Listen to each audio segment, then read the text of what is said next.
उद्देश्य को सफल नहीं होने दिया। हल्दी घाटी ऐतिहासिक और सांस्कृतिक धरोहर होने के कारण यहाँ पर प्रतिवर्ष हजारों पर्यटक आते रहे हैं, परंतु यहाँ पर उनको युद्ध की निश्चित जानकारी नहीं मिल पाती थी।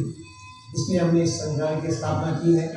उस संग्रहालय की स्थापना का मुख्य उद्देश्य है युद्ध की जानकारी के साथ साथ महाराणा प्रताप के जीवन में जो घटनाएं घटी है उनको निश्चित रूप से आने वाले पर्यटकों को दिखा सकें और यहाँ पर आने वाले पर्यटक देशभक्ति की प्रेरणा लेके जाएं और हमारे देश को गौरव को आगे बढ़ाएं। और इसी में निश्चित रूप से आपको जानकारी देंगे श्रीमान हरीश भिमानी। धन्यवाद। इस म्यूजियम के संस्थापक श्रीमान मोहन जी श्रीमाली है। उन्होंने वरिष्ठ अध्यापक की नौकरी से स्वेच्छा सेवानिवृत्ति लेकर अपनी पैतृक भूमि पर इस संग्रहालय का निर्माण करवाया और मुख्य सहयोगी उनकी पत्नी श्रीमती विमला देवी श्रीमाली इनके साथ कंधे से कंधा मिलाकर चली।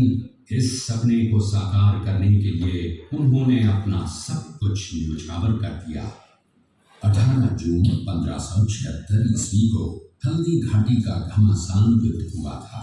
ये युद्ध केवल एक दिन का था, जो मेवाड़ के राजा महाराणा प्रताप एवं मुगल अकबर की सेना के मध्य हुआ था। इस युद्ध में अकबर स्वयं नहीं आए थे।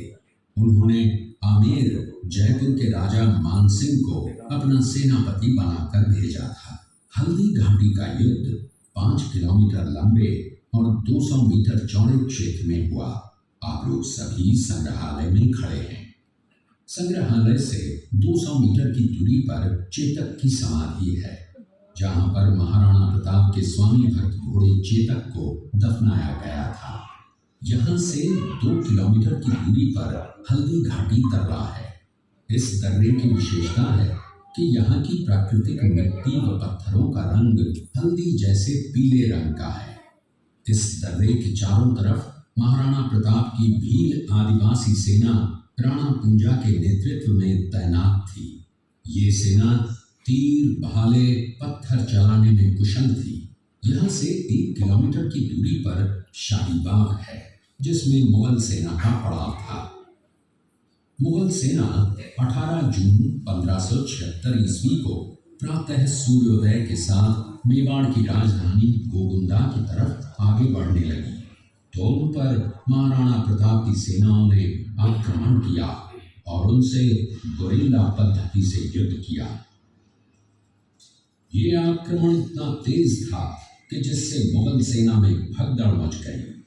महाराणा प्रताप की सेनाओं ने मुगल सेना को यहाँ से 3 किलोमीटर दूर पीछे समतल क्षेत्र में, जहाँ अभी खमनोर गांव है, वहां तक खदेड़ दिया।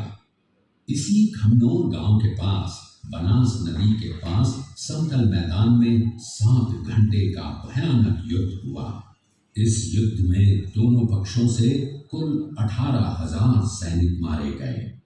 जब ये युद्ध समाप्त हुआ तो वहां पर मानसूनी बरसात हुई और वहां पर कटी हुई लाशें और खून ने पानी में मिलकर एक तलाई का रूप ले लिया। इतिहासकारों ने इस तलाई को रक्त तलाई का नाम दिया। इस युद्ध में ग्वालियर का एक पूरा राज परिवार, जिसमें राजा रामशाह तंवर और उनके दोनों पुत्र थे, शहीद हो गया। यहीं पर एक बगीचा बनाया हुआ है और जो इस युद्ध में शहीद हुए थे उनके स्मारक इसी बाग में बने हुए हैं। इस लड़ाई की विस्तृत जानकारी आपको एक फिल्म के द्वारा दी जाएगी। आप जब इस कक्ष में सब कुछ देख चुके होंगे तब ये फिल्म और लाइट व साउंड शो शुरू होंगे। तब तक के लिए धन्यवाद।